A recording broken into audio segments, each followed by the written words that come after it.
Hi all, അസ്സാം വലൈക്കും, welcome back. നമ്മൾ ഇന്നൊരു അടിപൊളി ബീഫ് ദം ബിരിയാണിയുടെ റെസിപ്പിയാണ് കേട്ടോ ചെയ്യുന്നത്. നല്ല ടേസ്റ്റി ആയിട്ടുള്ളൊരു ബിരിയാണിയാണ്, മലബാറിയൻ സ്റ്റൈലിലുള്ള ഒരു ബിരിയാണിയാണ് കേട്ടോ. അപ്പോൾ എന്തായാലും നമുക്ക് വീട്ടിലോട്ട് പോവാം. വിറകടുപ്പിൽ വെച്ചിട്ടാണ് കേട്ടോ നമ്മൾ ഈ ഒരു ബിരിയാണി റെഡിയാക്കുന്നത്. അപ്പോൾ എന്തായാലും നമുക്കിത് എങ്ങനെയാണ് ഉണ്ടാക്കുന്നതെന്ന് നോക്കാം. അപ്പോൾ നമ്മൾ 1.5 കിലോ ബിരിയാണിയാണ് കേട്ടോ ഒന്ന് റെഡിയാക്കുന്നത്. നമുക്ക് ആദ്യം ഇതിലേക്ക് ആവശ്യമായിട്ടുള്ള ബീഫ് ഒന്ന് റെഡിയാക്കി എടുക്കണം. അപ്പോൾ ഞാനിവിടെ ബീഫ് റെഡിയാക്കുന്നത് കുക്കറിലാണ് കേട്ടോ.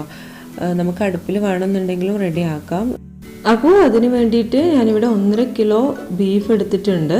നന്നായിട്ട് കഴുകി വൃത്തിയാക്കി കുക്കറിലോട്ട് ഇട്ട് കൊടുത്തിട്ടുള്ളതാണ്. നമ്മൾ ബിരിയാണിക്കുള്ള മസാല റെഡിയാക്കുന്ന സമയത്ത് അതിലിട്ടിട്ട് നേരിട്ട് തന്നെ വേവിച്ചെടുക്കാം. അങ്ങനെ ചെയ്യുമ്പോൾ കുറച്ച് കൂടുതൽ സമയം വേണ്ടി വരുമല്ലോ. അതുകൊണ്ടാണ് ഞാനിപ്പം കുക്കറിൽ വേവിച്ചെടുക്കുന്നത്. കുക്കറിലിട്ടിട്ട് ഒരു 3/4 ഭാഗത്തോളം ഒന്ന് വേവാക്കി എടുത്താൽ പിന്നെ നമുക്ക് കുറച്ച് സമയം ഒന്ന് മസാലയിലിട്ടൊന്ന് വേവിച്ചെടുത്താൽ മതിയല്ലോ. അപ്പോൾ അതുകൊണ്ടാണ് കുക്കറിലിട്ട് അതൊന്ന് വേവിച്ചെടുക്കുന്നത്. ഇനി നമുക്കിതിലേക്ക് ആവശ്യമായിട്ടുള്ള മസാലകളൊക്കെ ഒന്ന് ഇട്ട് കൊടുക്കാം. അപ്പം ഞാനിവിടെ 1/2 ടീസ്പൂൺ മുളക് പൊടി ഇതിലേക്ക് ഇട്ട് കൊടുത്തിട്ടുണ്ട്. അതുപോലെ തന്നെ ഒരു 1/4 ടീസ്പൂൺ മഞ്ഞൾപ്പൊടി, 1 ടീസ്പൂൺ മല്ലിപ്പൊടി, പിന്നെ ഒരു 1/4 ടീസ്പൂണോളം ഗരം മസാല പൊടി കൂടി ഇട്ട് കൊടുക്കുന്നുണ്ട്. അതുകൂടാതെ ഒരു 1/2 ടീസ്പൂൺ കുരുമുളക് പൊടി കൂടി ഇട്ട് കൊടുക്കുന്നുണ്ട്. ഇനി ഇതിലേക്ക് ഇഞ്ചി വെളുത്തുള്ളി പേസ്റ്റ് ഒന്ന് ഇട്ട് കൊടുക്കണം കേട്ടോ. അപ്പോൾ അതിനായിട്ട് 2 ചെറിയ കഷ്ണം ഇഞ്ചിയും ഒരു 3-4 അല്ലി വെളുത്തുള്ളി എടുത്തിട്ടുണ്ട്. അതുപോലെ തന്നെ കുറച്ച് മല്ലിയില എടുത്തിട്ടുണ്ട്, ചെറുതായിട്ടൊന്ന് അരിഞ്ഞെടുത്തിട്ടുണ്ട്. ഇത് മൂന്നും കൂടി നന്നായിട്ടൊന്ന് അരച്ചിട്ട് പേസ്റ്റാക്കി എടുക്കുക. അതുകൂടി നമ്മൾ ഈ ഒരു ബീഫിൻ്റെ കൂട്ടിലോട്ട് ഇട്ട് കൊടുക്കുന്നുണ്ട്. ഇനി നമുക്ക് ഇതെല്ലാം കൂടി ഒന്ന് മിക്സ് ചെയ്യണം. അതിനുശേഷം നമുക്ക് ഇതിലേക്ക് ആവശ്യമായിട്ടുള്ള ഉപ്പ് കൂടി ഇട്ട് കൊടുക്കാം. എന്നിട്ട് നന്നായിട്ടൊന്ന് മിക്സ് ചെയ്തെടുക്കാം. ഇനി ഇതൊന്ന് അടച്ചു വെച്ചിട്ട് ഒന്ന് വേവിച്ചെടുക്കാം. ഏകദേശം ഒരു 3 വിസിൽ വരുന്നത് വരെ വേവിച്ചെടുത്തിട്ടുണ്ട്. നമ്മളിതിനി മസാലയുടെ കൂടെ ഒന്നുകൂടി ഒന്ന് വേവിച്ചെടുക്കും കേട്ടോ. അപ്പോൾ അതുകൊണ്ട് ഒരു 3/4 ഭാഗം വെന്താൽ മതി. ബാക്കിയുള്ളത് നമ്മൾ മസാലയിൽ കിടന്നിട്ട് ഒരു 10-15 മിനിറ്റും കൂടി ഒന്ന് വേവിക്കാനുണ്ട്. ആ ഒരു സമയത്ത് വെന്ത് കിട്ടിക്കോളും. ഇനി നമുക്ക് ഇതിലേക്ക് വേണ്ടിയിട്ടുള്ള മസാല ഒന്ന് റെഡിയാക്കാം. അപ്പോൾ അതിന് വേണ്ടിയിട്ട് ഞാനിവിടെ ഒരു പാത്രം അടുപ്പിൽ വെച്ചിട്ടുണ്ട്. അപ്പോൾ അതൊന്ന് ചൂടാവുന്ന സമയത്ത് നമുക്കിതിലേക്ക് നെയ്യ് ഇട്ട് കൊടുക്കാം. അപ്പോൾ ഞാൻ 6 kg എടുത്തിട്ടുണ്ട്. അതുപോലെ തന്നെ ഡാൽഡ എടുത്തിട്ടുണ്ട് കേട്ടോ. രണ്ടും കൂടി മിക്സ് ചെയ്തിട്ടാണ് ഇട്ട് കൊടുക്കുന്നത്. അപ്പം ഒരു 2 ടേബിൾ സ്പൂണോളം ഡാൽഡയും 1 ടേബിൾ സ്പൂണോളം 6 kg ആണ് ഒഴിച്ചു കൊടുത്തിട്ടുള്ളത്. അത് നന്നായിട്ടൊന്ന് മെൽറ്റായി വരുന്ന സമയത്ത് നമുക്ക് ഇതിലേക്ക് ആവശ്യമായിട്ടുള്ള സവോള ഒന്ന് ഇട്ട് കൊടുക്കാം. 5 സവാളയാണ് കേട്ടോ എടുത്തിട്ടുള്ളത്. ഒരു മീഡിയം സൈസിലുള്ള 5 സവാള എടുത്തിട്ട് നീളത്തിൽ കനം കുറച്ച് അരിഞ്ഞിട്ടുള്ളതാണ്. അതാണ് ഇതിലേക്ക് ഇട്ട് കൊടുത്തിട്ടുള്ളത്. ഇനി ഇത് നന്നായിട്ടൊന്ന് വഴറ്റിയെടുക്കാം. സവാള ഇപ്പോൾ നന്നായിട്ടൊന്ന് വഴന്നു വന്നിട്ടുണ്ട് കേട്ടോ. ഇനി നമുക്കിതിലേക്ക് അരിഞ്ഞു വെച്ചിട്ടുള്ള തക്കാളി ഇട്ട് കൊടുക്കാം. എന്നിട്ട് ഒന്നുകൂടി നന്നായിട്ടൊന്ന് വഴറ്റിയെടുക്കണം. തക്കാളിയൊക്കെ നന്നായിട്ടൊന്ന് വെന്ത് വരണം കേട്ടോ. അതുവരെ ഒന്ന് വഴറ്റിയെടുക്കാം.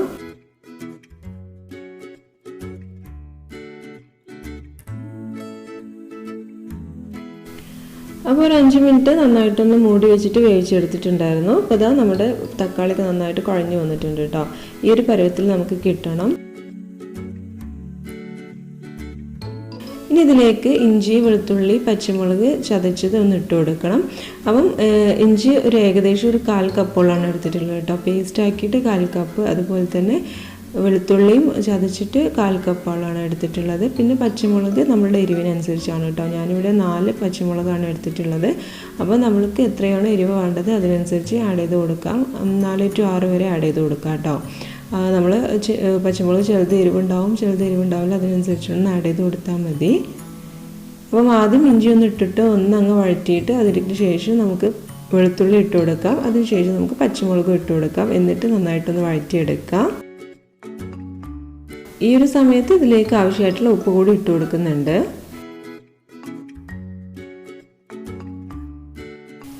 ഇനി ഇതിലേക്ക് ആവശ്യമായിട്ടുള്ള മസാലകളൊക്കെ ഒന്ന് ഇട്ട് കൊടുക്കാം. 1/2 ടീസ്പൂണോളം മുളക് പൊടി ഒന്ന് ഇട്ട് കൊടുക്കുന്നുണ്ട്. 1/4 ടീസ്പൂൺ മഞ്ഞൾപ്പൊടി, 1/2 ടീസ്പൂൺ കുരുമുളക് പൊടി, അതുപോലെ തന്നെ 3/4 ടീസ്പൂണോളം മല്ലിപ്പൊടി അതും കൂടി ഒന്ന് ഇട്ട് കൊടുത്തിട്ടുണ്ട്. പിന്നെ ഇതിലേക്ക് ഒരു 1/4 ടീസ്പൂൺ ഗരം മസാല പൊടി അതുകൂടി ഒന്ന് ഇട്ട് കൊടുക്കാം.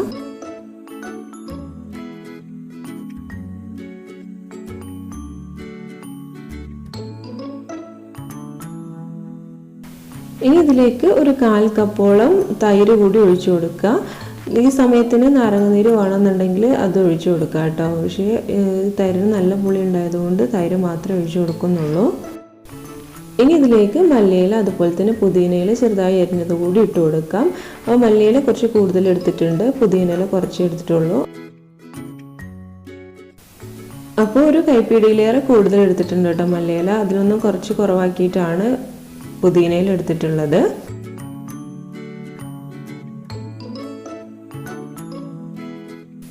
ഇനി ഇതിലേക്ക് നമ്മൾ നേരത്തെ വേവിച്ച് വെച്ചിട്ടുള്ള ഇറച്ചിയൊന്ന് ഇട്ട് കൊടുക്കാം. അത് നന്നായിട്ടൊന്ന് വെന്ത് കിട്ടിയിട്ടുണ്ടായിരുന്നു. അപ്പോൾ അതൊന്ന് ഇതിലേക്കൊന്ന് ഇട്ട് കൊടുക്കുന്നുണ്ട്. അപ്പോൾ അതിലുള്ള വെള്ളവും കൂടി കൂട്ടിയിട്ടാണ് കേട്ടോ ഇതിലേക്ക് ഒഴിച്ചു കൊടുക്കുന്നത്. എന്നിട്ട് നന്നായിട്ടൊന്ന് മിക്സ് ചെയ്തിട്ട് ഇതൊരു 10 മിനിറ്റ് നമുക്ക് നന്നായിട്ടൊന്ന് ചെറുതീയിലൊന്ന് വേവിച്ചെടുക്കണം.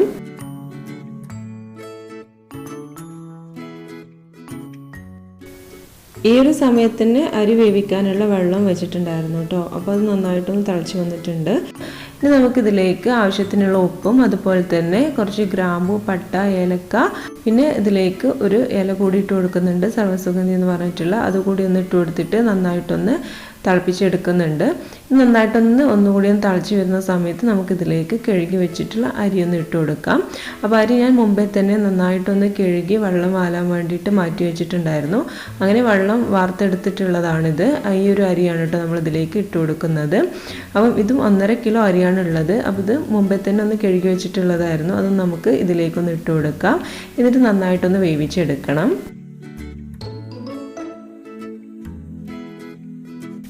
അരി ഇട്ടിട്ട് നന്നായിട്ടൊന്ന് വെള്ളം തിളക്കുന്ന സമയത്ത് ഇതിലേക്ക് കുറച്ച് ഓയിലും അതുപോലെ തന്നെ ഒരു ചെറുനാരങ്ങയുടെ ഒരു മുറിയുടെ നീരും കൂടി ഒഴിച്ചു കൊടുക്കുന്നുണ്ട്.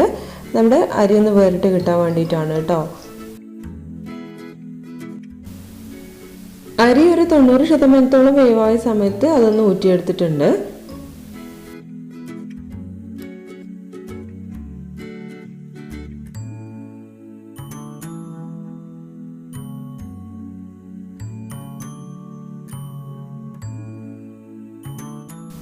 ഈ ഒരു സമയം കൊണ്ട് നമ്മുടെ ബീഫ് ഇവിടെ നന്നായിട്ട് റെഡി ആയിട്ടുണ്ട് കേട്ടോ. മസാലയൊക്കെ നന്നായിട്ട് നമ്മുടെ ഇറച്ചിയിലൊക്കെ പിടിച്ചിട്ടുണ്ട്. നല്ല വേവായിട്ടുണ്ട്, പാകത്ത് വേവായിട്ടുണ്ട്. ഇനി നമുക്ക് ഇതൊന്ന് ദം ചെയ്തെടുക്കാം. അപ്പം ചോറ് 2 പാർട്ടാക്കിയിട്ടാണ് കേട്ടോ ഇതൊന്ന് ദം ചെയ്തെടുക്കുന്നത്. അപ്പോൾ ആദ്യം നമുക്ക് ചോറിൻ്റെ പകുതിയോളം ഒന്ന് ഈ ഒരു ഇറച്ചി മസാലയുടെ മുകളിലായിട്ട് ഇട്ട് കൊടുക്കാം.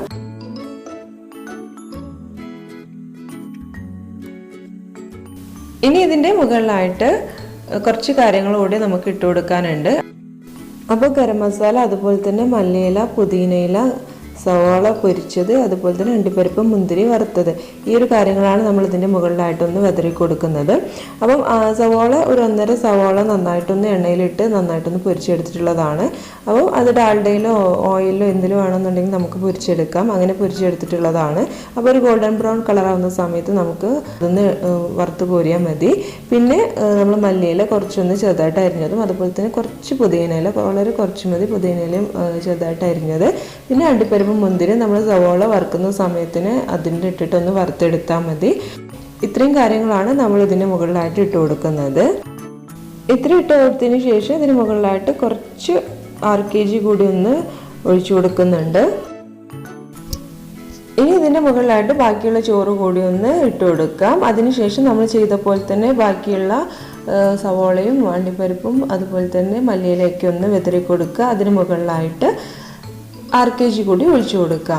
പിന്നെ നമുക്ക് ഈ ഒരു സമയത്ത് ക്യാരറ്റ് ചെറുതായി അരിഞ്ഞിട്ട് അതും ഇട്ട് കൊടുക്കുക കേട്ടോ. ഞാനിവിടെ ഇട്ട് കൊടുത്തിട്ടില്ല, അത് ഇട്ട് കൊടുക്കുക. നല്ലൊരു ടേസ്റ്റ് തന്നെയാണ് കിട്ടുക. ഇനി നമുക്ക് ഇതൊന്ന് മൂടി വെച്ചിട്ടൊന്ന് ദം ചെയ്തെടുക്കാം. അപ്പോൾ അതിന് വേണ്ടിയിട്ട് ഞാനൊരു അടപ്പ് ഇതിന് മുകളിലായിട്ട് വെച്ച് കൊടുത്തിട്ടുണ്ട്. എന്നിട്ട് ഇതിന് മുകളിലായിട്ട് നല്ലൊരു കനം വെച്ച് കൊടുക്കണം. അതുപോലെ തന്നെ സൈഡ് ഭാഗങ്ങളിൽ മാവിട്ടിട്ട് ദം ചെയ്യുകയാണെന്നുണ്ടെങ്കിൽ അങ്ങനെ ചെയ്യാം. നമ്മൾ നേരിട്ട് ഇതുപോലെ ഒന്ന് അടച്ചു വെക്കുന്നേ ഉള്ളൂ. എന്നിട്ട് ഇതിന് മുകളിലായിട്ട് കണൽ കോരി ഇട്ട് കൊടുക്കുകയാണ്. അതുപോലെ തന്നെ അടിഭാഗത്തും കണലൊന്ന് വെച്ച് കൊടുക്കുന്നുണ്ട്. അതിനുശേഷം ഇങ്ങനെ ഒരു 15 മിനിറ്റ് നിൽക്കട്ടെ കേട്ടോ. അതിനുശേഷം നമുക്ക് ദം ഒന്ന് പൊട്ടിക്കാം. ഇപ്പോൾ ദാ ഒരു 10-20 മിനിറ്റൊക്കെ കഴിഞ്ഞിട്ടുണ്ട് കേട്ടോ. ഇനി നമുക്ക് നമ്മുടെ ബിരിയാണി റെഡി ആയിട്ടുണ്ടോ എന്ന് നോക്കാം. ഇതൊന്ന് പൊട്ടിച്ച് നോക്കാം. അപ്പോൾ ഇത് നല്ല ഉഷാറായിട്ട് റെഡി ആയിട്ടുണ്ട്. നല്ല സൂപ്പറായിട്ട് തന്നെ കിട്ടിയിട്ടുണ്ട് കേട്ടോ. ഇനി നമുക്ക് ഇതൊന്ന് സെർവ് ചെയ്യണം. അപ്പോൾ അതിന് വേണ്ടിയിട്ട് ഇതിൻ്റെ ഒരു സൈഡ് ഭാഗത്ത് നിന്നും ഇതുപോലെ ഒന്ന് കുറേശ്ശെയായിട്ട് വേറൊരു പാത്രത്തിലോട്ട് മാറ്റാം.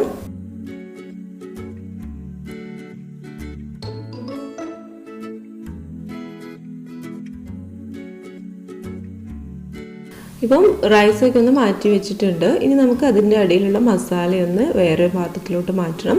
അപ്പോൾ അതിന് മുമ്പായിട്ട് ഞാനിവിടെ ഒരു ചെറിയ ബൗളിലോട്ട് ഇതിൻ്റെ മസാലയൊന്ന് മാറ്റുന്നുണ്ട്.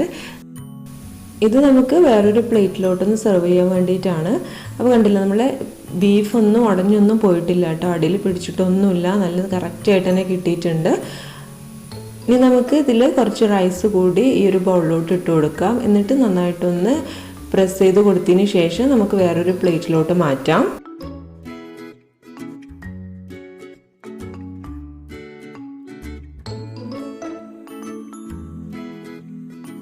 അപ്പോൾ നമ്മുടെ കൊതിയൂറും ബീഫ് ബിരിയാണി ഇവിടെ റെഡി ആയിട്ടുണ്ട്. അപ്പോൾ എല്ലാവരും ഇതൊന്ന് ട്രൈ ചെയ്ത് നോക്കാം കേട്ടോ. നിങ്ങൾക്ക് ഇഷ്ടമായിട്ടുണ്ടെങ്കിൽ ലൈക്ക് ചെയ്യാനും ഷെയർ ചെയ്യാനും മറക്കരുത്. അതുപോലെ തന്നെ നമ്മുടെ ചാനൽ സബ്സ്ക്രൈബ് ചെയ്യാനും മറക്കരുത്. അപ്പോൾ നമുക്ക് നെക്സ്റ്റ് വീഡിയോയിൽ വീണ്ടും കാണാം. താങ്ക്